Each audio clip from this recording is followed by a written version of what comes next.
Sabi ni Glenn Gisando, we love you FLM from MCGI, Kares. Shout out sa lahat ng taga MCGI, Kares. Sabi ni Francis Leo Marcos. Alam niyo yung issue ni Francis Leo? Nag-appear sa feed ko eh. Oo, bro. Yung ano yan, yung tapos naghahamon pa ng suntukan, ano, kay Makagago. Pero natawa ako dun sa ano may video siya na kumakain siya sa restaurant, bro. Tapos kumakain siya sa restaurant, tapos may barya ka ba dyan? Sabi niya dun sa kausap niya, yung siguro yung videographer niya or kasama niya dun, may barya ka ba dyan? Kahit 50,000 lang, pang tip lang natin. Yabang eh, no? 50,000 daw yung ititip niya, barya.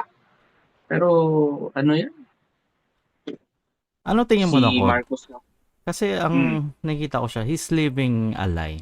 As in, pretend siya, Yes, nag-aral siya doon, delusion, bro. Marcos siya. Meron siyang meron siyang ano Sakit ang ba yun? hirap kasing magsabi na ano no, pero delusional siya eh. Kasi mismo nga yung mga Marcos na ano, dine-deny yung existence niya na Marcos siya.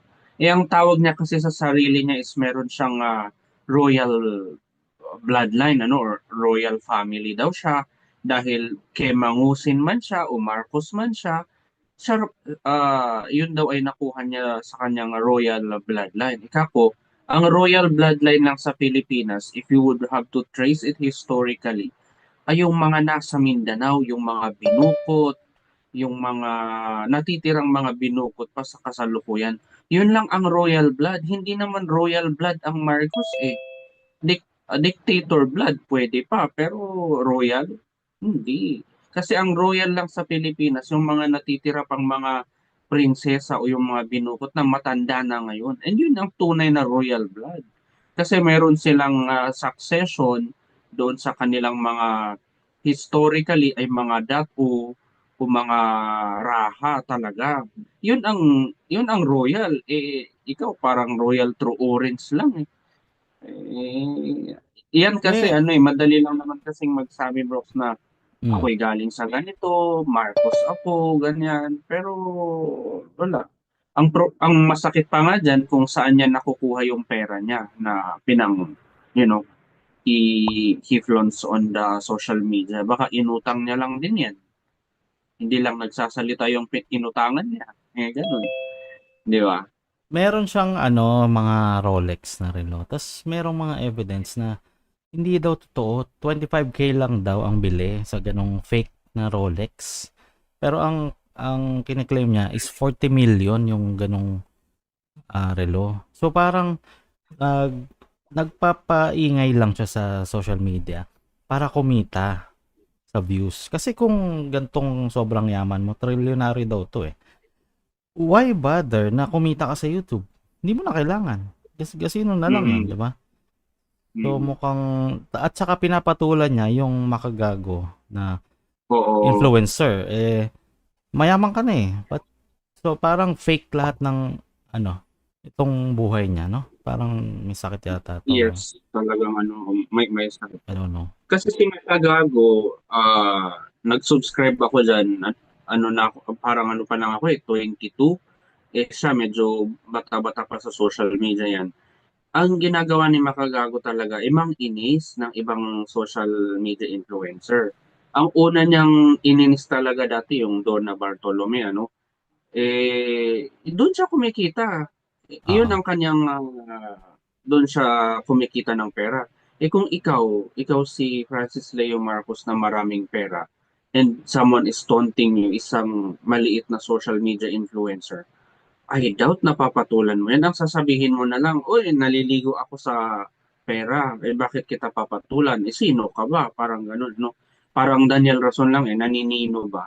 Parang, sino ka ba? Parang ganun, Kung papatulan mo siya, that means you're also looking forward dun sa kikitain mo sa YouTube or sa Facebook, sa Meta. Dahil more or less, naghihirap ka talaga. Hindi mo lang kayang aminin yun. It's amazing no how na-amaze ako sa pagkatao ni nung Francis Leo Marcos. Ikaw rin ba, Brad Traveler? Ano sa tingin mo? Hello, brother Broccoli. Good evening Hmm. to all. Ako basang-basa ko 'yan si Leo Marcos. I really believe na yung mga ginagawa niya sa social media, ano 'yan, sa negosyo niya. Hindi hindi views Ano ba Meron pa negosyo siya niya? ibang donations. Yun na lang. Yun na lang sabihin natin, donations, di ba? Kasi ano yan style yan No, kung gusto mo makakuha ng malaking donation, kailangan mayaman ka So, nakuha mo yun, bro. Tsaka na-expose na yan before. May kaibigan siya na mayaman talaga yung parang Chong ata, Chinese-Filipino, na may-ari ng shoe company, parang World Balance or mga ganyan. So, yun yung tumulong sa kanya. And then, yung may nakapagsabi sa akin, kaibigan, yun, di ba pinagmamalaki niya yung kalabasa? Yung Ano yun? nag-donate siya ng kalabasa nung araw, nung panahon ng pandemic. Yung nag-donate sa kanya ng kalabasa, na sinasabi niya, pinamigay niya, kilala nung kakilala ko. So sabi niya, ano yan, medyo kaduda-duda yung ano. So, hindi ko lang madiretsa, no? But I think iba yung kanyang purpose. It's not views. Si Makagago, views talaga yan. Mm. Vlogger talaga yan. At mayaman na si Makagago, ha? Mm. Nakikita mo ba yung views niya? Millions. Opo. Di ba? May pera na yan. Maliban pa sa mga endorsement. Itong isa, yung Leo Marcos, iba racket niyan. Di umano underworld. So, ayun, no? So, kailangan niya lang i-project yung sarili niya na ganyan kasi meron siya ibang agenda sa mga kinakausap niya mga tao. Pero why Tapos, would you do it to the extent na nakulong ka na? Tingin ko may something to eh. Hindi ko lang alam. ano yan Hindi normal eh. yung crime na kasi na yan, ano din yan no? May psychological yan Mm. It's also parang fulfilling, may satisfaction ka nagagawa kapag ka nakakapag ano ka, 'di ba? Nakakagawa ka ng um, quote unquote panloloko sa kapwa, no? Di Oo. umano panloloko sa kapwa. So, ano no? Ayun no, medyo addictive din yun, nakaka-addict din yun. So, 'di ba? Para pag lagi ka nakakaisa, parang klepto, 'di ba? Klepto, 'di ba? Hindi naman 'yan maraming klepto na mayayaman, pero bakit nila ginagawa, 'di ba? So, ano no, may ano talaga siya, tingin ko yung may iba siyang agenda, is not the views. Ano talaga no, iba pa no, na hindi natin nakikita sa camera. Yan yung mga pakikipag-deal niya sa ibang tao, mga ganyan, no. Pero Delusional grabe. probably. Delusional din, Oo. no? Oo. Pero ano naman no, alam niya naman na, of course, alam niya hindi siya Marcos, no? Although may pinapakita siyang passport at saka birth certificate, alam naman natin na birth certificate sa Pilipinas, ang daling pekein nung araw, di ba? Ngayon ata mahirap na, but before, it was very easy. Late registration, di ba? But, ayun, yun lang yung take ko dyan, bro. Mm. Thank you. Na-amaze lang ako sa kanya. Parang ang sarap Oo. pag-aralan. Parang sabi ni Clancy, ang sarap pag-aralan ni ano. Ano yan? May ano yan, may ibang agenda yan. Okay. Kasi of Maliban all sa the politics kasi tumakbo din ng politika yan Tapos ang senator? Oo, senator, nakakuha ng 5 milyong boto yan. Wow. Kasi dala niya yung apelidong Marcos, marami pa rin naman loyalist kahit noon. So, maliban doon, yung projection niya nga na matulungin. Di ba? Mm. So, isa rin dahilan niya siguro, multi-factor, gusto niya rin siguro ma-elect as a public official, national figure, ganun.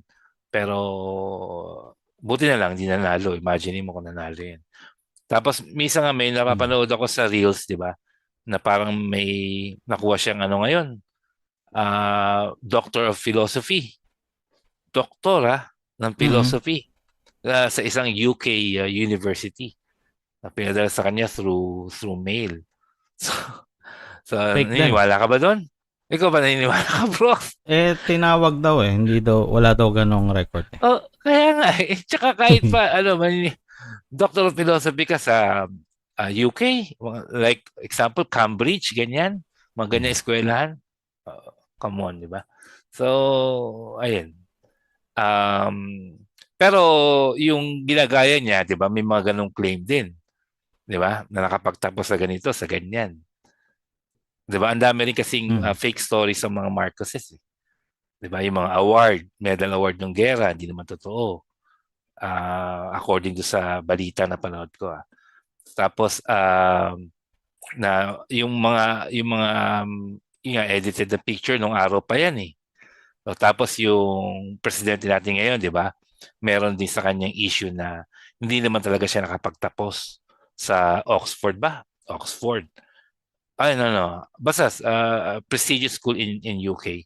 I'm not sure if it's Oxford or another university. Kundi kumuha lang siya ng parang 2 years course. Hindi bachelor.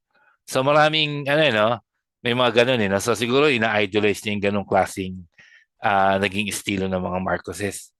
A revision of history. Diba? So, ayun. Ayun bro. Thank you. Apo. Ayan po. Repeat a lie often enough and it becomes the truth. A lie told Totoo often yan. enough. Totoo yan bro. Yung sa Marcos, di ba? Ganyan na nangyari.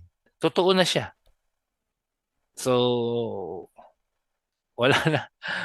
Ang talaga hirap eh. Oo. Pwede rin pala sa faith, sa kulto, no? In everything na, no? Paniwala mo lang. Kahit walang evidence, just believe. Anyway, sige, Brad. Code.